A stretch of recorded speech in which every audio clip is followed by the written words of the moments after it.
Oui, tout à fait, effectivement, oui. Après, s'agissant de l'athlétisme, euh, moi, j'aimerais qu'on s'inspire pour la France sur le modèle américain. Effectivement, l'athlétisme est important, a une place importante et devrait avoir une place importante en France. L'athlétisme, le sport, cette multitude de... Comment? Là, j'ai pas compris. L'athéisme. Ah, oui, pardon, je suis ailleurs. Oui, effectivement, je suis désolé. L'athéisme. Alors, l'athéisme, alors, c'est quoi? Raison, et je tiens à préciser que je ressens la même chose que vous, ne partageant pas la foi. Et ça ne m'empêche pas du tout d'apprécier l'immensité de cette institution, l'importance de la continuité historique et de la tradition. On n'a pas besoin, vous voyez ce que je veux dire. Mais vous vivez comme agnostique, comme athée, comme... Non, moi je suis athée.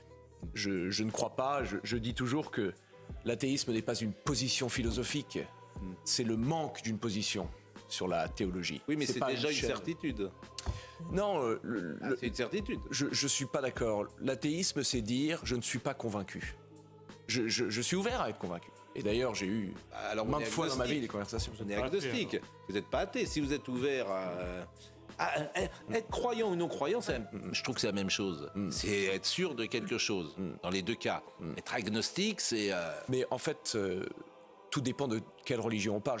Vous êtes athée autant que moi sur, par exemple, la religion des Vikings, sur Thor et Woden. Il n'y a aucun doute dans votre esprit que Thor et Woden ne marchent pas sur la haute montagne et n'influencent pas nos vies ou les matchs du PSG, vous voyez. Donc on est tous athées envers une certaine religion. Vous m'avez perdu un peu avec le deuxième nom. Vous m'avez perdu avec le deuxième nom que vous avez cité. Woden. Voilà. C'est Woden, c'est le père de Thor. Oui, exactement. Oui. Pardonnez-moi de ma prononciation juste sur le juste prononciation. Puisque vous parlez du PSG, faites attention. Hein. Oui. Est-ce que vous avez un doute ou pas? C'est ça la question. Oui. Voilà. Mais comment ne pas avoir de doute sur la totalité de la question? Le fait est que, regardez, je prends souvent l'exemple, pas parce que c'est personnel, mais de ma mère, qui se dit catholique et qui est pratiquante et qui est tout à fait honnête.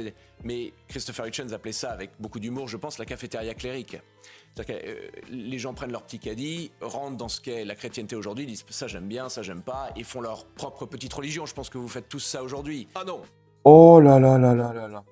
Quand je vous dis que le Louis Sarkozy, là, car hier j'ai fait une vidéo sur lui, et dans la vidéo j'ai dit qu'il était abruti, qu'il était pas fut-fut, qu'il était con comme une savate.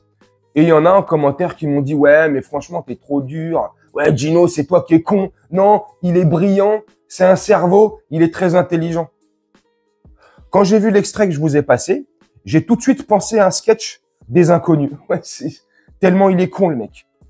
Pourtant, Pascal Praud, il lui tend des perches. Hein. Ah, perche. Saut en hauteur. Athlétisme. Ah, je déconne. Il lui tend des perches. Athée et agnostique, ça n'a rien à voir. L'athée, un athée, il ne croit en rien du tout. Il est comme saint Thomas. Ouais, comme saint Thomas. Il croit que en ce qu'il voit. Ouais. Ah ben, j'ai pas vu. Ah, j'y crois plus. Et l'agnostique, il n'est pas fermé à une forme de... Il veut des preuves, voilà. Il croit, mais il est le cul entre deux chaises, il a besoin d'être convaincu. Voilà la différence, grosso merdo, entre l'athée et l'agnostique. Mais lui ne sait pas. Et il est là à venir faire le philosophe, le mec qui parle très bien et qui s'exprime très bien. Alors effectivement, il a une très belle éloquence, il s'exprime bien, sauf qu'il mélange tous les mots. Il fait du pêle-mêle, le mec. C'est sudoku, mais avec des mots, lui. Non, mais à un moment donné, faut arrêter. Le mec, il est débile. Le mec, il est con. Mais vraiment, et je pèse mes mots. Il est juste là parce que c'est le fils de Nicolas Sarkozy. C'est tout. Juste parce qu'il s'appelle Sarkozy et que son parrain, c'est Bouygues, hein. Ouais. Bouygues, TF1, LCI, tout ça. Donc, c'est pour ça qu'il a son contrat sur LCI, en face de la raclette, là. Raclette Garrido. Il n'y a pas d'hasard dans la vie. Tout est lié.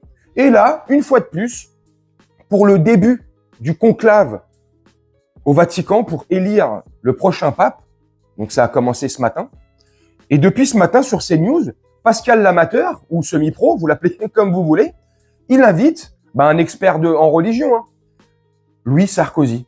Louis Sarkozy, c'est l'expert pour tout. Ce soir, si le PSG gagne son match contre Arsenal, son match retour de la demi-finale de Ligue des Champions et que le Paris Saint-Germain se qualifie pour la finale, eh ben, ils vont inviter Louis Sarkozy sur RMC Sport avec Daniel Riolo et Éric Zemmour. Non, je déconne. Daniel Riolo, c'est le Éric Zemmour du foot. Ah, je rigole ça. Ils vont l'inviter à RMC Sport pour parler de football, de la qualification du PSG. Ils vont, Demain, il y a un problème, je sais pas, il y a une loi qui doit être mise en place pour, je sais pas, une loi pour, je sais pas, les maternelles. Il va être invité, il va faire tous les plateaux et puis il va faire France 5, les maternelles, le plateau de truc de la santé. Je sais pas. C'est comment? Le mec, le moindre sujet, il est là. Alors, je veux bien qu'on ait des avis sur tout ça, mais là, c'est des plateaux télé, c'est des chaînes d'infos en continu. Donc, limite, moi, je veux pas de guignols qui viennent donner leur avis. Toi, moi, lui, Grégoire, plus tous ceux qui le veulent, je déconne, référence. Non, là, on veut des mecs qui s'y connaissent, des pointures dans leur domaine. Là, par exemple, on parle du conclave et de l'élection du nouveau pape. Mettez-nous un expert en religion, un prêtre, un cardinal, j'en sais rien, un mec qui s'y connaisse en catholicisme, en religion catholique, j'en sais rien, mais mettez-moi un spécialiste, bordel. Demain, on parle d'histoire. Mettez un historien, un mec qui a du vécu, du bagou, de l'expérience, qui a fait des travaux, qui a été reconnu pour ça. Non. Et puis là, après, il nous parle de Odine. Non, mais putain, même Pascal Pro, il a été perdu. Attendez, excusez-moi, je suis perdu au deuxième nom, le prénom, là, je sais pas quoi, là. C'est quoi? C'est quoi? Odine. Mais c'est qui Odine? C'est la cousine à Martine. C'est Odine. On dit Odine, on dit Odin. Odin. En norvégien. Odin. En norvégien, limite. Mais en français, on dit Odin. Et même en anglais, on dit Odin. Odin. On dit pas Odine. Mais le mec, voilà, parce que le mec, il voulait faire genre, il a étudié l'histoire. Alors oui, effectivement, il a certainement étudié l'histoire. Mais je pense qu'il a mal retenu certaines leçons. Ou des leçons de prononciation. J'en sais rien. Après, c'est facile, comme je le dis souvent, de faire le malin. Mais moi, je donne mon avis. Et puis moi, je suis pas Louis Sarkozy. Je suis pas un privilégié de plateau télé. Je suis pas un spécialiste des plateaux télé. Et je viens pas donner mon avis ou raconter de la merde devant des millions de personnes. J'essaie d'être le plus juste possible. Mais moi, je touche que des milliers de personnes. Ah, c'est pas pareil. Milliers, millions. Tu vois, la propagande, tu vois, enfin, je sais rien après tout. Mais putain, c'est un truc de fou, quoi. Enfin, bref. Donc, bon, voilà. Donc là, ce matin, on avait besoin de parler d'athéisme. Donc, on appelle Louis Sarkozy qui vient nous parler de la multitude, la multitude dans le sport. Sarkozy, ce qui se préfère dans le sport, c'est le décathlon. Ouais, parce qu'il y a beaucoup de sujets, c'est varié. Il peut exceller, tu vois, parce que lui, il excelle dans tous les domaines. Donc, le décathlon, à fond la forme. Bref, dites-moi ce que vous en pensez en commentaire. Moi, je vais vous laisser là-dessus faire un petit montage tranquillement. Et je suis en train de perdre mes mots. Ouais, je suis fatigué. Et nous, on se retrouve bientôt pour une prochaine vidéo. Je vous souhaite une très bonne journée, une très bonne soirée ou une très bonne nuit. Ciao.